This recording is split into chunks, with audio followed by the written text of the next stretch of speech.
Hello, everyone. How are you today?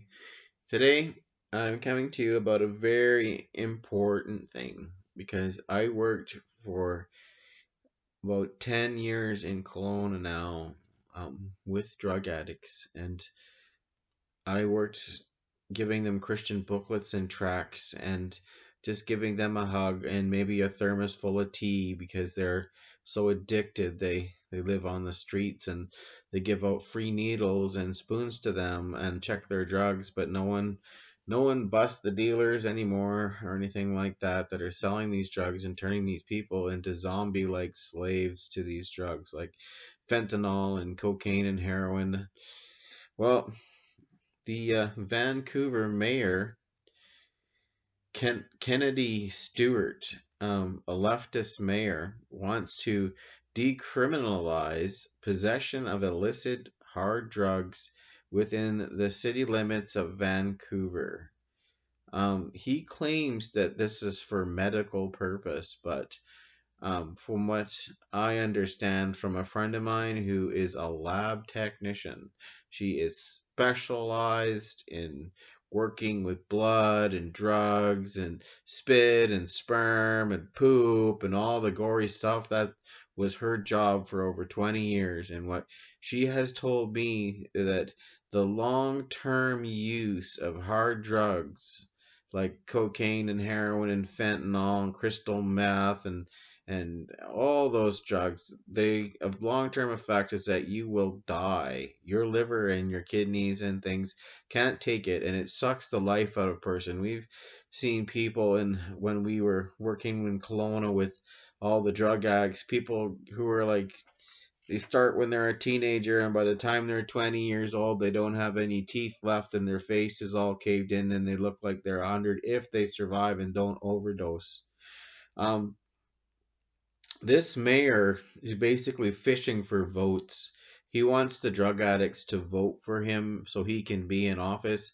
And maybe even he wants these drugs decriminalized and for sale, much like marijuana is for sale in these little marijuana shops now where you can go in and buy it.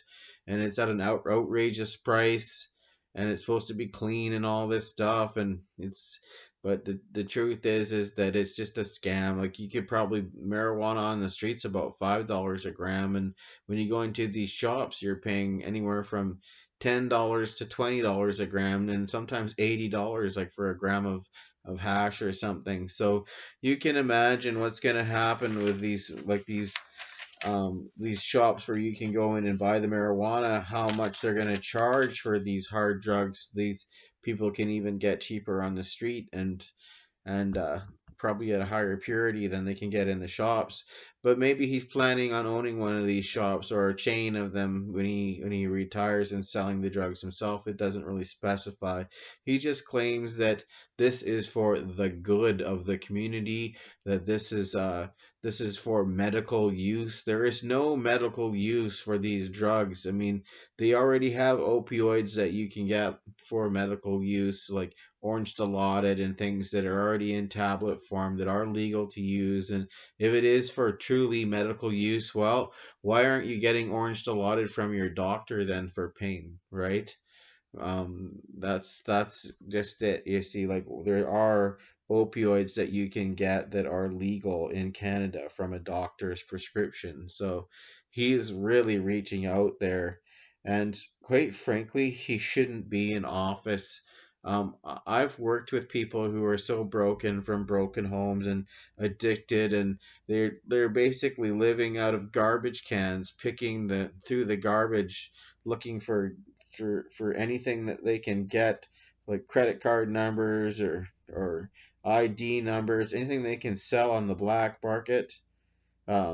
That they and I've seen them so poor that they eat out of the garbage cans, and they pick up the tinfoil from other addicts and look for any bit of the dragon that's left on the tinfoil from chasing the heroin on the tinfoil with a straw, and then they heat it up underneath with a lighter, and then they have a straw in their mouth, and they smoke the heroin off the tinfoil.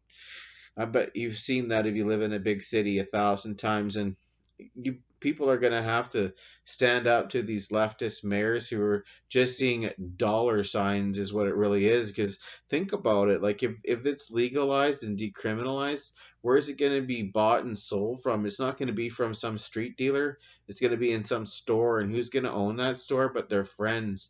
And the people were going to wind up totally cut out of the whole business of it, which I don't care if they are, but that's what's going to happen is these little stores are going to take over, and then they're going to charge three times as much, and who knows what's in it too. So that's just the horror of it, and these people are going to be able to get addicted, and then they'll cut out all the help for it like they did marijuana when there used to be counseling and things if you for addiction for marijuana for people who were had addictive personality disorders. They'll shut all that down there used to be dry out centers like Freedom's Door and or not Freedom's Door um, um,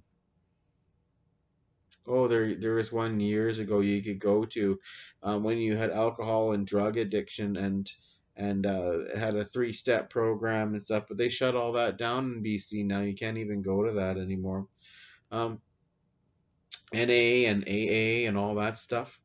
Those will all be closed.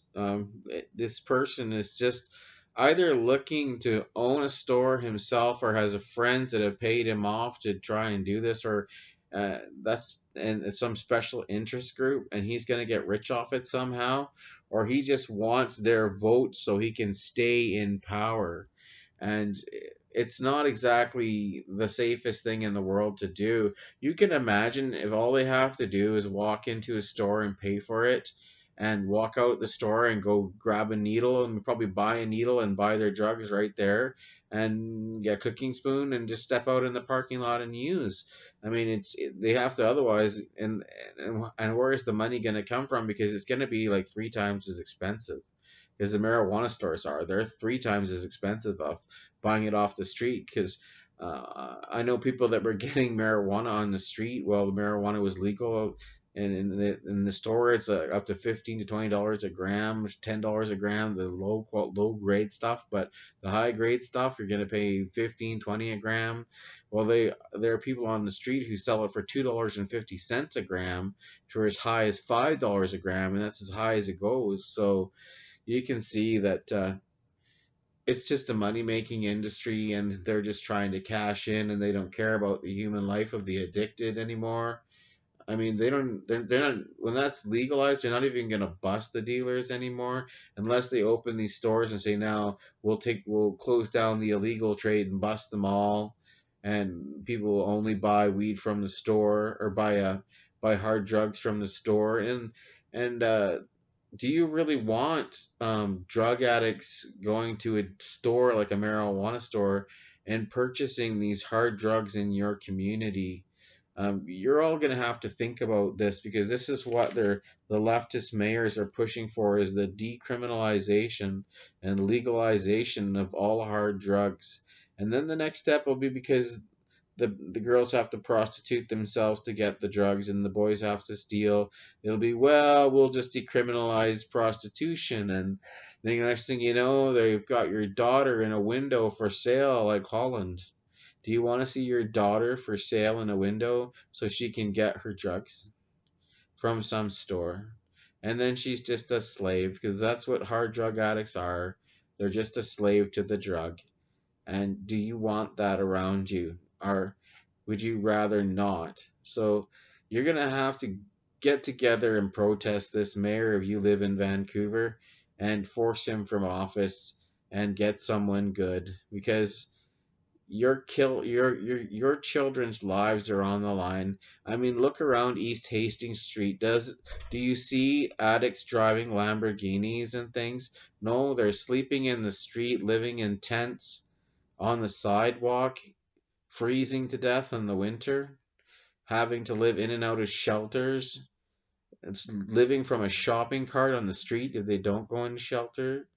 Um, they're not living a fabulous life with riches and movie stars and things. It's not a fabulous life. It's the furthest thing from it. So,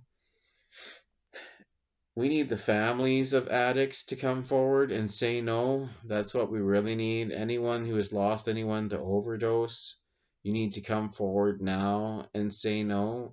You need to make placards and things, and you need to protest and say no, not in my town, not in my city, not in my neighborhood, not my son, not my daughter, not my grandchildren. You have to get together, and especially those of the overdosed who have died from addiction, from overdose, or who have lost a family member who is addicted and you can't even talk to him anymore because they're in their addiction. We need you to come forward and say something and do something to stop this mayor. He is completely out of his mind, and this is not right. So anyways, if you want to support this channel, you can send a donation to 412 1980 Pandosy, Kelowna BC V1Y1S1 to Daniel Ackerman, and it will get to us. The mail is forwarded to where we are. You can see right here on the mail is a forwarding strip. So it's forwarded to us via Canada Post to where we are, and we will get your mail. If you want to send us a fan letter, or a card, we accept those, and we will write you back. So God bless you. Have a good day.